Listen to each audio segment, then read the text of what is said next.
നീ ആ മറ്റേ രാഘവൻപിള്ളയുടെ മോനല്ലേ? നീ എന്താ ഇവിടെ? ഗേൾഫ്രണ്ട് ആയിട്ട് കുറച്ച് ഇഷ്യൂസ് ബ്രോ. കിൻഡർ ജോയ് മേടിക്കാൻ പോയപ്പോൾ അത് ഗേൾസിനല്ലെന്ന് പറഞ്ഞ് വഴക്കിട്ടു. അത് സോർട്ട് ഔട്ട് ചെയ്യാൻ പോവാണ് ബ്രോ. അവന്റെ ഒരു കുണ്ടർ ജോയ്. നമുക്കൊക്കെ കുടുംബ പ്രാരാബ്ദം കഴിഞ്ഞ് അതിനുള്ള സമയം പോലും കിട്ടിയിട്ടില്ല. അപ്പൊ ബ്രോയ്ക്ക് റിലേഷൻഷിപ്പ് ഒന്നും ഉണ്ടായിട്ടില്ലേ? റിലേഷൻഷിപ്പ് ഒന്നും അല്ല, ഒരു വൺ സൈഡ്. പണ്ട് 10 വീൽ ഐശ്വര്യ, എന്തൊരു ഐശ്വര്യമായിരുന്നു. ലക്ഷണം മൊത്തം പോലത്തെ ഓ നൈസ് കിഡ്. അപ്പൊ ബ്രോയുടെ ബോഡി കൗണ്ട് എത്രയാ? ആ ബ്രാനി അടിക്കാറില്ല. അപ്പൊ ബ്രോ വെർജിൻ ആണോ? അല്ല, ക്രിസ്ത്യനാ. അപ്പൊ ബ്രോയ്ക്ക് ഇതിനെ കുറിച്ച് വല്ല പേടിയൊന്നും ഇല്ല അല്ലേ? 90s കിഡ്സ് തന്നെ.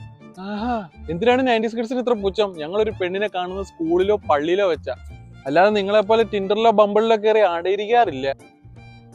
ഞങ്ങൾക്കൊക്കെ അന്ന് ലാൻഡ് ലൈനിൽ വിളിച്ച് സംസാരിക്കണം. നിങ്ങൾക്കൊക്കെ വാട്സാപ്പിൽ ഡബിൾ ടിക്ക് വന്നില്ലെങ്കിൽ നീക്ക് ടെൻഷൻ അടിക്കുന്നില്ലേ? പക്ഷെ പെണ്ണില്ല. അതെ.